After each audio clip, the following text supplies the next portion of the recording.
রাসূলুল্লাহ সাল্লাল্লাহু আলাইহি সাল্লাম বলেছেন, পৃথিবী সৃষ্টির 50,000 বছর পূর্বে আল্লাহ সুবহানাহু ওয়া তাআলা পৃথিবীতে যা যা ঘটবে তার সকল কিছুর তাকদীর তিনি লিখে রেখেছেন। তো এই দুটো ঘটনা এবং তাকদীরের প্রতি অগাধ আস্থা, এইটা আপনাকে কাজে দিবে কিসে? ঘরে বসে থাকার প্রতি উৎসাহিত করার জন্য না। ঘরে তো বসে থাকা যাবে না, কেননা আমি তো আগেই বলেছি যে পৃথিবীতে যা রিজিক ছড়িয়ে আছে তা কার দয়া? সব দয়া তো কাফের মুশরিকানে নিয়ে চলে গেল। তাহলে মুসলমানেরা ঘরে বসে থেকে কিভাবে দাবি করে যে সে আল্লাহর বান্দা? আল্লাহর বান্দা হলে আল্লাহর দয়া অনুসন্ধানের চেষ্টা করতে হবে। সাহাবীরা করেছে, নবী রাসূলেরা করেছে, আমাদেরকেও চেষ্টা করতে হবে। আল্লাহ সুবহানাহু ওয়া তাআলা পৃথিবী সৃষ্টির 50,000 বছর পূর্বে পৃথিবীতে যা ঘটবে তার সব কিছু লিখে রেখেছে। আব্দুল্লাহ বিন মাসউদ রাদিয়াল্লাহু তাআলা আনহু বলেন, মৃত্যু যেভাবে মানুষের দিকে দৌড়াচ্ছে, ধেয়ে আসতেছে, পৃথিবী বা সময় আমাদের থেকে পালিয়ে যাচ্ছে, আর কিয়ামত এবং মৃত্যু আমাদের দিকে দৌড়ে দৌড়ে আসতেছে। প্রতি সেকেন্ডে যত কিলোমিটার গতিতে আলো চলতেছে তত লক্ষ কিলোমিটার গতিতে আমার মৃত্যু আমার দিকে ধেয়ে আসতেছে। কেন? ওটাই টাইম, ওটাই আমার লাইফ লিমিটেশন। তো ওই যে মৃত্যু যেভাবে মানুষের দিকে ধেয়ে আসে, মানুষের রিজিক সেভাবে মানুষের দিকে ধেয়ে আসতেছে। কোনো মানুষ তার তাকদীরে লিখিত রিজিক ভক্ষণ না করে পৃথিবী থেকে বিদায় নেবে না। এটা আল্লাহ সুবহানাহু ওয়া তাআলার ফয়সালা। এই তাকদীরের বিশ্বাসটা আপনাকে কাজে দেবে হার্ড টাইম, কঠিন সময়। আর বাকি সময়ে আল্লাহর দয়া এবং আল্লাহর রহমত অনুসন্ধানের জন্য জান প্রাণ বাজি রেখে চেষ্টা করতে হবে। কিন্তু তাকদীরের প্রতি বিশ্বাসটা কাজে দিবে কোথায়? যখন কঠিন সময়, তখন। যেটাতে রাসূলুল্লাহ সাল্লাল্লাহু আলাইহি ওয়াসাল্লাম এই হাদিসে বলতেছেন যে, কাতাবাল্লাহু মাকাদির আল খালাইক ক্বাবলা আন ইয়াখলাকাস সামাওয়াতি ওয়াল আরদ বি50,000 সানা। আর দুনিয়া বিমুখতার যে হাদিসগুলো, ইসলাম সন্ন্যাসবাদ কখনোই নয়। এত বড় বড় কোটিপতি সাহাবী আছে, সব রাসূল সাল্লাল্লাহু আলাইহি ওয়াসাল্লামের জান্নাতের সুসংবাদপ্রাপ্ত 10 জন সাহাবী। যে 3 জনের নাম বললাম, উসমান গনি, তার নামই দেওয়া হয়েছে ধনী, গনি মানে ধনী। জুবাইর ইবনুল আওয়াম, তৎকালীন মদিনার ব্যাংকিং সিস্টেম উনি কন্ট্রোল করতেন। সবাই এসে তার কাছে টাকা জমা রেখে যেত, উনি মানুষের টাকার লেনদেন করতেন, উনি নিজেও কোটিপতি ছিলেন। ওনার বিশাল বাংলো বাড়ি ছিল মদিনাতে, যেটার কিছু ভগ্নাংশ, খণ্ডিত অংশ এখনও পাওয়া যায় মদিনাতে। বড় বড় সব খেজুর বাগানের মালিক ছিল। আর আরেকজনের নাম বললাম আব্দুর রহমান বিন আউফ। 3 জনই কোটিপতি, 3 জনই জান্নাতের সুসংবাদ প্রাপ্ত। তাহলে তো এটা বলার কোনো অপশন নাই, সুযোগ নাই যে ইসলাম সন্ন্যাসবাদকে সাপোর্ট করে, এটা বলার সুযোগ নাই। কিন্তু দুনিয়া বিমুখতার যে হাদিসগুলো বা দুনিয়া বিমুখতার যে ঘটনাগুলো, এগুলো হচ্ছে আপনাকে সাপোর্ট দিবে আপনার টাফ টাইম এবং হার্ড টাইমে। যখন আপনি সকল কিছু হারিয়ে ফেলতেছেন, উত্থান পতন আছে, পতনের দ্বার প্রান্তে দাঁড়িয়ে আছেন, তখন আপনি হতাশ হবেন না যদি রাসূল সাল্লাল্লাহু আলাইহি ওয়াসাল্লামের যে দুনিয়া বিমুখতার হাদিসগুলো আপনার জানা থাকে, তাকদীরের যে হাদিসগুলো সেগুলো যদি জানা থাকে, তাহলে আপনার সামনে যতই কঠিন সময় আসুক আপনি হতাশ হবেন না। এইটা হলো এটার বেনিফিট। মানুষ তো চেষ্টা করতেই থাকবে, চেষ্টা করাটাই মানুষের কাজ। কিন্তু যখন হার্ড টাইম আসবে তখন সে তাকদীরের কথা স্মরণে রাখবে, রাসূল সাল্লাল্লাহু আলাইহি ওয়াসাল্লামের দুনিয়া বিমুখ আচরণগুলোর কথা স্মরণে রাখবে। তো আল্লাহর নবীর দুনিয়া বিমুখ আচরণের 2টা হাদিস বলে এবং তাকদীরের একটা হাদিস বলে আমার বক্তব্য শেষ করব। রাসূল সাল্লাল্লাহু আলাইহি ওয়াসাল্লামের দুনিয়া বিমুখ আচরণের 2টা ঘটনা। একদিন একজন মেহমান আসছে, আমি শুধু বাংলা বলে যাচ্ছি, হাদিস সহিহ। একদিন একজন মেহমান আসছে আল্লাহ নবীর কাছে, এসে বলতেছে যে আমার রাস্তাঘাটে আমি সব কিছু হারিয়ে ফেলেছি, আমার একটু খাবারের ব্যবস্থা করতে হবে। এই 2টা ঘটনা আপনাদের খুব মনোযোগ দিয়ে শুনতে হবে, আমাদের বক্তব্য শেষ।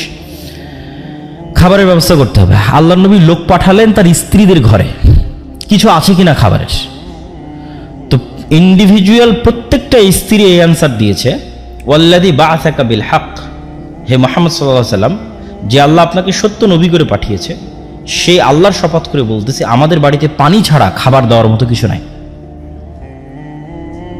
তো তিনি হচ্ছেন তৎকালীন বিশ্বের সর্বশ্রেষ্ঠ মানব, সকল যুগের সর্বশ্রেষ্ঠ মানব। তার বাড়িতে মেহমান এসেছে, মেহমানকে খাওয়াবেন, খাওয়ানোর মতো তার কোনো স্ত্রীর বাড়ি থেকে এ অ্যান্সার আসলো না যে এখানে একটা খেজুরের দানা আছে, তাকে খাওয়াবে, খাবার হিসেবে দেওয়া যায়, বা আটা আছে সেটিতে রুটি তৈরি করে দেওয়া যায়, বা গোস্ত আছে দেওয়া যায়। সবাই বলেছে তাদের বাড়িতে শুধু পানি আছে, আর দেওয়ার মতো কিছু নেই। তো আল্লাহর নবী কি করবেন? তখন তিনি সালাতের পর সাহাবীদের বললেন, আচ্ছা কেউ কি আছো তোমরা আজকে একজন মেহমানের দায়িত্ব নিতে পারবা? তখন আবু তালহা বলতেছে রিস্ক নিয়ে, সেও আসলে ইন ডিটেলস জানে না, কিন্তু আল্লাহর নবীর এই অসহায় অবস্থা দেখে সে রিস্ক নিচ্ছে। আবু তালহা বলছে, আল্লাহর নবী ঠিক আছে, আমি আপনার মেহমানের দায়িত্ব নিচ্ছি। তো আবু তালহা কোনো প্রকার যাচাই বাছাই না করেই সে কিন্তু মেহমান কিনে বাড়িতে চলে গেছে।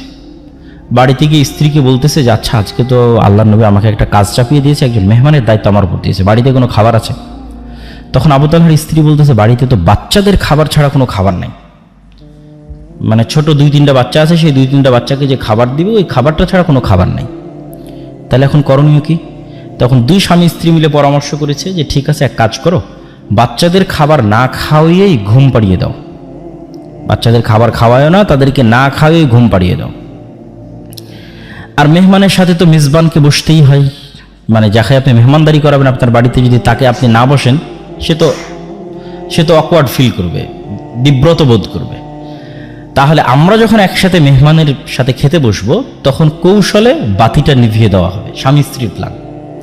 কৌশলে যখন বাতি নিভিয়ে দেওয়া হবে তখন আমরা খাওয়ার অভিনয় করতে থাকবো, কিন্তু আসলে আমরা খাবো না। কেন? বাচ্চাদের খাবার অনেক স্বল্প খাবার, যদি আমরাও 2 জন বাতি জ্বালিয়ে সেটার সাথে অংশগ্রহণ করি তাহলে মেহমানের খাবার বলে আর কিছু বাকি থাকবে না। তাহলে বাচ্চাদের ঘুম পাড়িয়ে দেওয়া হলো এবং স্বামী স্ত্রী 2 জন বাতি নিভিয়ে খাবারের অভিনয় করলো, আর মেহমান খাবার গ্রহণ করলো। পরের দিন রাসূলুল্লাহ সাল্লাল্লাহু আলাইহি ওয়াসাল্লাম বলতেছে, আবু তালহা তুমি কি করেছো? আল্লাহ তোমার উপর অনেক সন্তুষ্ট হয়েছে। তো কি করেছেন? তো এই ঘটনা। তো এটার থেকে আমাদের শিক্ষা কি? যে ওই যুগের যারা সর্বশ্রেষ্ঠ মানব তাদের এটি জীবন হিস্ট্রি এবং কালচার বলা হচ্ছে। সুতরাং আমি যদি আমার লাইফে এরকম কখনো কঠিন সময় ফেস করি তাহলে অবশ্যই তখনকার চাইতে খারাপ হবে না। তো ওই জন্য কনফিডেন্স রাখতে হবে। আরেকটা ঘটনা, যে 2টা ঘটনা বলতেছে, আরেকটা ঘটনা, একদিন রাসূল সাল্লাল্লাহু আলাইহি ওয়াসাল্লাম বাড়ি থেকে বেরিয়েছে, এটা সহিহ হাদিসের ঘটনা, সঠিক ঘটনা। তো ভর দুপুরে বের হয়েছে, রাস্তার মধ্যে দেখেন আবু বকর রাদিয়াল্লাহু তাআলা বাড়ি থেকে বের হয়েছে। তো 2 জন পরস্পরকে জিজ্ঞেস করতেছে কেন এই ভর দুপুরে, আপনি তো জানেন সৌদির গরম কি ভয়ঙ্কর, ভর দুপুরে কেন বাড়ি থেকে বের হয়েছে? তো 2 জনই পরস্পরের কাছে জানাজানি হলো যে তারও বাড়িতে কোনো খাবার নাই, এই জন্য খাবারের অনুসন্ধানে বের হয়েছে। মুহাম্মদ সাল্লাল্লাহু আলাইহি ওয়াসাল্লামের বাড়িতেও কোনো খাবার নাই, উনি খাবারের অনুসন্ধানে বের হয়েছে যে কোথাও খাবারের ব্যবস্থা করা যায় কিনা। কিছু দূর হাঁটার পর দেখা যাচ্ছে ওমর রাদিয়াল্লাহু তাআলা রাস্তায়। আপনি কি জন্য বের হয়েছেন? উনিও, ওনার বাড়িতেও কোনো খাবারের ব্যবস্থা নেই, উনিও খাবারের অনুসন্ধানে বের হয়েছে। অথচ এনারা পরবর্তীতে অর্ধ পৃথিবীর শাসক। তাহলে ক্ষুধার্ত অবস্থা থেকেও অর্ধ পৃথিবী জয় করা যায়, ঠিক আছে? যখন তাদের কাছে কিছু নাই, ক্ষুধার্ত অবস্থায় মানুষের বাড়ি বাড়ি খাবার খুঁজে বেড়াচ্ছে, সেখান থেকে তারা অর্ধ পৃথিবীর শাসক হয়েছে। তো তাদের মতো করুণ এবং কঠিন অবস্থা আমাকে এবং আপনাকে ফেস করতে হয়নি, হচ্ছে না, হয়তো হবেও না। সুতরাং বড় স্বপ্ন দেখতে সমস্যা কি? হাদিসটা শেষ করি, ঘটনাটা শেষ করি। 2 জন মিলে এক আনসারীর বাড়িতে গেলেন। আনসারীরা যেহেতু আগে থেকেই তাদেরই জমি জায়গা, মদিনা মানে তাদের জমি জায়গা, তাদের বাগান, তাদের সব কিছু। এনারা তো আসছে মক্কা থেকে হেল্পলেস অবস্থায়। যদি মক্কায় থাকতো হয়তো এতটা করুণ অবস্থা হতো না, কেন মক্কায় তাদের জমি জায়গা আছে, তাদের বাড়ি ঘর আছে। তো প্লেস চেঞ্জ করলে অবশ্যই মানুষ এই প্রবলেমগুলো ফেস করে। তো আনসারি সাহাবী অত্যন্ত খুশি হয়েছে আজকে আল্লাহ নবী তার বাড়িতে আসছে। আমাদের গ্রামেও যেমন ভালো কোনো মেহমান যায় তখন কিন্তু বাড়ির আমাদের মায়েরা বড় মোরগ বা ভালো যে মুরগি থাকে সেটা কিন্তু জবাই করে, এটা টেন্ডেন্সি, কালচার। তো আনসারি সাহাবী আল্লাহ নবীকে দেখে তাড়াহুড়া করে খেজুরের পুরো থোকা পেড়ে আল্লাহ নবীর সামনে রেখে বলতেছে ওখানে কাঁচা আছে পাকা আছে খান। তাড়াতাড়ি বাড়ি থেকে ছুরি বের করে নিয়ে ছাগল জবাই করতে চলে গেছে, যে আজকে আল্লাহ নবী তার বাড়িতে আসছে, সে ছাগল জবাই করে রান্না করে খাওয়াবে। তো ছাগল জবাই হলো, রান্না হলো, খাওয়া দাওয়া হলো, খেজুর খাওয়ানো হলো, ছাগলের দুধ দেওয়া হলো, যত রকমের ব্যবস্থাপনা ছিল সবই করা হলো। শেষ করে এখন যখন ফিরে আসতেছেন তখন রাসূলুল্লাহ সাল্লাল্লাহু আলাইহি ওয়াসাল্লাম আবু বকর এবং ওমরকে বলতেছে, তোমরা বাড়ি থেকে বের হয়েছিলে ভরা পেটে আর এখন খালি পেটে, আর এখন তোমরা বাড়িতে ফিরে যাচ্ছ ভরা পেটে। সুম্মা লা তুসআলুন্না ইয়াওমাইদিন আনিন নাঈম, এটা কোরআনের আয়াত। আল্লাহর নবী পড়লেন তাদের সামনে, কিয়ামতের মাঠে এই নিয়ামত সম্পর্কে আল্লাহ তোমাদের জিজ্ঞেস করবে, যে তোমরা আজকে খালি পেটে বাড়ি থেকে বের হয়েছিল, আল্লাহ তোমাদের ভরা পেটে বাড়িতে ফিরে যাওয়ার সুযোগ করে দিয়েছে, এই নিয়ামত সম্পর্কে আল্লাহ জিজ্ঞেস করবে। তোমরা আল্লাহ সুবহানাহু তাআলার রহমত, বরকত ছড়িয়ে ছিটিয়ে থাকা রিজিক তোমরা অনুসন্ধান করো। ফাইদা কুদিয়াতিস সালাত ফান্তাশিরু ফিল আরজ ওয়াবতাগু মিন ফাজলিল্লাহ, যখন সালাত শেষ হয়ে যায় তখন তোমরা সমগ্র পৃথিবীতে ছড়িয়ে পড়ো, কেননা পৃথিবীর প্রত্যেকটা ইঞ্চি জায়গাতে আল্লাহ সুবহানাহু তাআলার রিজিক ছড়িয়ে ছিটিয়ে আছে। আল্লাহ সুবহানাহু তাআলার ছড়িয়ে ছিটিয়ে থাকা সেই রিজিক অনুসন্ধান করার জন্য তোমরা চেষ্টা করো। আর এক আয়াতে আল্লাহ সুবহানাহু তাআলা বলেন, হুয়াল্লাযী জাআলা লাকুমুল আরদা যালুলান ফামশু ফি মানাকিবিহা ওয়া কুলু মির রিজকিহি, দুনিয়ার মানুষ এই জমিনে আল্লাহ রিজিকের সকল সিস্টেম দিয়ে রেখেছে। ফামশু বি ফি মানাকিবিহা, তোমরা এই জমিনের প্রত্যেকটা ইঞ্চি ইঞ্চি জায়গায় অনুসন্ধান করো, চলো, চেষ্টা করো। ওয়াকুলু মির রিজকি, এবং রিজিক বের করে নিয়ে আসার চেষ্টা করো। আমরাও দেখতে পাই যে আমাদের চারিপাশে কত রিজিকের রাস্তা, কিন্তু লোকলজ্জার ভয়ে, যেটা কেউ বলল এখানে বক্তা যে সামাজিক ট্যাবু, সেটির ভয়ে আমরা হয়তো একটা নির্দিষ্ট মাধ্যমকেই মনে করেছি এটি রিজিকের মাধ্যম, কোথাও আমার জব হবে, চাকরি হবে, এটি রিজিক। তো আসলে রিজিকের মাধ্যম লিমিটেড নয়, মানুষ চেষ্টা করলে অবশ্যই রিজিক পাবে, এবং চেষ্টা করবে কোন নিয়তে সেটিও আমরা তুলে ধরলাম আপনাদের সামনে, যে চেষ্টা করবে এই নিয়তে যে পৃথিবীতে যত রিজিকের ব্যবস্থাপনা আছে এগুলো সব কার দয়া, কার রহমত? আল্লাহর রহমত, আল্লাহর দয়া। ওইটা থেকে যখন আপনি বিমুখ থাকছেন, আপনি অহংকারী। মানে আপনি জানেন যে এখানে একটা টাকা হালাল উপায়ে ইনকামের রাস্তা আছে, বাট আপনি করছেন না, মানে আপনি অহংকারী। আপনি আল্লাহর দয়াকে অবমূল্যায়ন করছেন, আল্লাহর রহমতকে অবমূল্যায়ন করছেন। এবং এটি নবীদের চিন্তা চেতনা ছিল। যেমন আইয়ুব আলাইহিস সালাতু ওয়াস সালাম একবার গোসল করছিলেন, তখন স্বর্ণের বৃষ্টি হচ্ছিল। তিনি গোসল বাদ দিয়ে স্বর্ণ কুড়াতে গেছেন। আল্লাহ বলছে, আইয়ুব, আমি কি তোমাকে ধনী করিনি যে তুমি স্বর্ণ কুড়াতে গেলে? তো আইয়ুব আলাইহিস সালাম উত্তরে বলতেছে যে আমি ধনী এই জন্য স্বর্ণ কুড়াবো না, এই সেন্স থেকে তো আমি যাইনি। আমি গেছি এই সেন্স থেকে যে আমি যদি সমগ্র পৃথিবীর মালিকও হই, যে এই মুহূর্তে সারা পৃথিবীর সকল ধন সম্পদের মালিক আমি একাই, তারপরেও যদি স্বর্ণের বৃষ্টি হয় তো আমি ওইটা কুড়াতে যাব, কেননা এটা কার দয়া? আল্লাহর দয়া। আর ওইটার থেকে আমি দূরে থাকবো, মানে আমি আল্লাহর দয়াকে অবমূল্যায়ন করতেছি। এই সেন্স থেকে দাউদ, সুলাইমান, আব্দুর রহমান বিন আউফ, জুবাইর ইবনুল আওয়াম, উসমান গনি, উসমান ইবনে আফফান, তারা পৃথিবীর কোটিপতি ছিলেন। দাউদ এবং সুলাইমানের মতো ধনী পৃথিবীতে আগেও কোনোদিন আসেনি, ভবিষ্যতেও কোনোদিন আসবে না। তারা এতটা ধন সম্পদের মালিক ছিলেন। তো এতটা ধন সম্পদের মালিক হওয়ার পিছনে তাদের মূল থিওরি এটিই ছিল যে তারা ছিলেন শাকুর, শুকরিয়া আদায়কারী। তারা অহংকারী ছিলেন না, যে না ধন সম্পদ আহরণের পূর্বে অহংকারী ছিলেন, না ধন সম্পদ আহরণের পরে অহংকারী হয়েছেন। এটাই লং টাইম সম্পদ মেনটেন করার একমাত্র উপায়। ধন সম্পদ আহরণের আগেও অহংকারী হওয়া যাবে না, ধন সম্পদ আহরণের পরেও হওয়া যাবে না। তাহলেই দীর্ঘদিন ধন সম্পদ আপনার কাছে থাকবে। এই দুইটার ব্যাখ্যাটা কি? ধন সম্পদ হওয়ার আগে অহংকারী হওয়া যাবে না মানে এমন কোনো কাজ, হালাল কাজে ইনকাম হইতে পারে, সেটাকে ছোট চোখে দেখে পিছিয়ে থাকা হবে না। যে কোনো হালাল কাজকে যখন আপনি ছোট চোখে দেখে পিছিয়ে থাকবেন, তখন আপনি অবশ্যই অহংকারী, এই জন্য পিছিয়ে আছেন, এবং এই জন্য আপনি সাকসেসফুল হতে পারছেন না।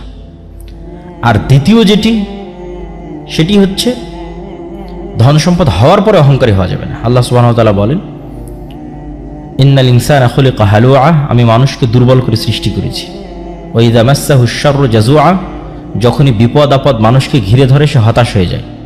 ওয়া ইযা মাসসাহুল খায়রু মানুআ, আর যখনই টাকা পয়সা বেশি হয়ে যায় অহংকারী এবং কৃপণ হয়ে যায়।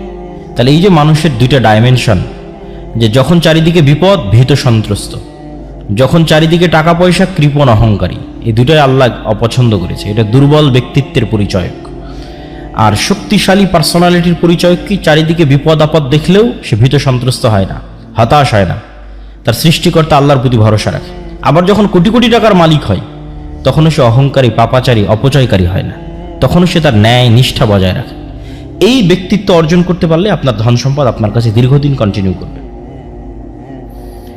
সম্মানিত উপস্থিতি, আমি আমার বক্তব্যকে দীর্ঘায়িত করতে চাই না।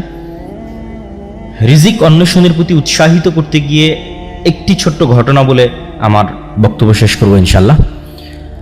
আব্দুর রহমান বিন আউফ যখন মক্কা থেকে হিজরত করেন, তখন অত্যন্ত খালি, জীর্ণ শীর্ণ, রিক্ত হস্তে মক্কা থেকে মদিনায় গেছেন।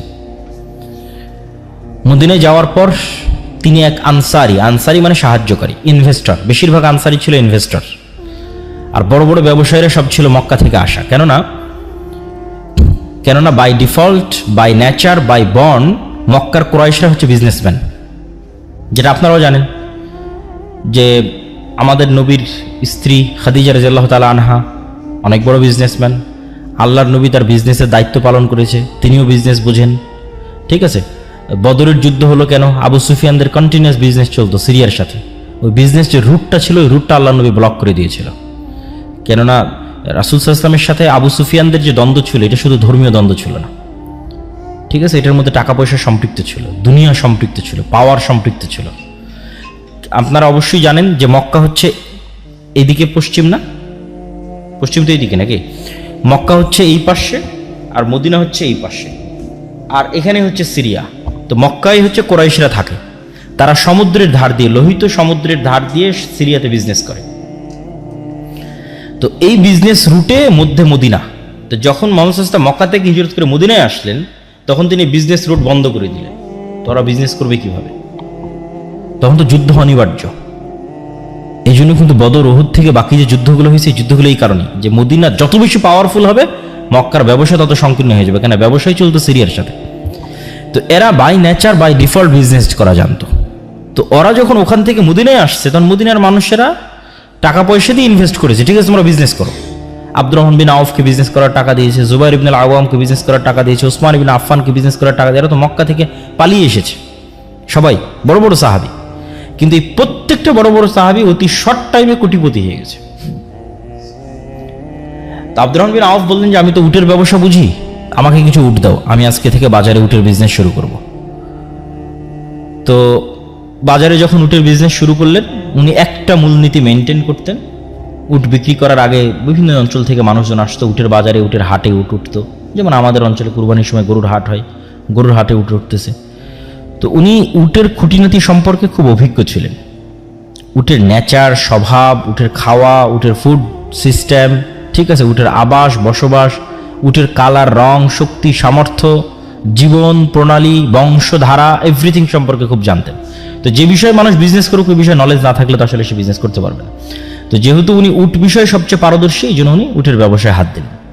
উটের ব্যবসায় যখন হাত দিলেন, তখন একটা মূলনীতি ছিল ওনার, সেটা হচ্ছে হাইয়েস্ট সেল, লোয়েস্ট লাভ। ঠিক আছে, এবং এটা ছিল ওনার সবচেয়ে বড় পলিসি, যেই পলিসি দিয়ে উনি মানুষের বিশ্বাসযোগ্যতা অর্জন করেছে এবং ধনী হয়ে গেছে, কোটি কোটি টাকার মালিক ছিলেন। তো এই জন্য মানুষ যখন উটের দরদাম করতে আসতো, উনি বলতেন ঠিক আছে আপনি কততে দরদাম মনে করেন ফাইনাল হলো, যে আমি এই জিনিসটা, এই উটটা, এই গরুটা 2 লাখ টাকায় কিনবো। তখন উনি নিজে থেকে ধরিয়ে দিতেন যে এই উটের কিন্তু এই সমস্যা আছে। তখন গ্রাহক আরো দাম কমাতো, তারপরে ধরেন 1,80,000 ফাইনাল হলো, উনি আর একটা সমস্যা ধরাই দিতেন। উনি বিক্রি করতেছেন, বাট উনি আবার সমস্যা ধরাই দিচ্ছেন। এটার মূল কারণটা ছিল উনি হচ্ছে অল্প মার্জিন লাভে জিনিস ছেড়ে দিতে চান, আর ওই কাস্টমারের বিশ্বাসযোগ্যতা অর্জন করতে চান, যেন ওই কাস্টমার ভুলেও আর সেকেন্ড কারো কাছে উট কোনোদিন ক্রয় করতে না যায়। তো ওনার প্ল্যান এটাই যে আমি যদি একটা পণ্য বিক্রি করে 500 টাকা লাভ করি, আর সেই জায়গায় যদি আমি 1000টা পণ্য বিক্রি করতে পারি 1 টাকা করে লাভ করি, তাহলে 1000টা পণ্য বিক্রি করলাম, 1 টাকা করে লাভ করলাম, লাভ হলো 1000 টাকা। একটা পণ্য বিক্রি করলাম, একটা পণ্যতে 500 টাকা লাভ করলাম, মানুষের বিশ্বাসযোগ্যতা অর্জন করতে পারলাম না। কোনোদিন মানুষ আশেপাশের বাজার তদন্ত করে আমার রেটটা যদি বেশি মনে হয় বা আমার কোনো ফলস ধরা পড়ে, সে আমার কাছে দ্বিতীয়বার আসবে না। তো দ্বিতীয়বার আমি কাস্টমারটাকে হারিয়ে ফেললাম। একবারের বেশি লাভ করতে গিয়ে আমার লং টাইম বিজনেসের যে ধারা, সেটি ধ্বংস হয়ে গেল। তো এই জন্য আমাদেরকে সবসময় লং টাইম প্ল্যান রাখতে হবে, দীর্ঘ মেয়াদি প্ল্যান থাকবে, অল্প লাভে বেশি সেল করার পরিকল্পনা রাখতে হবে এবং বিশ্বাসযোগ্যতা অর্জন করার চেষ্টা করতে হবে।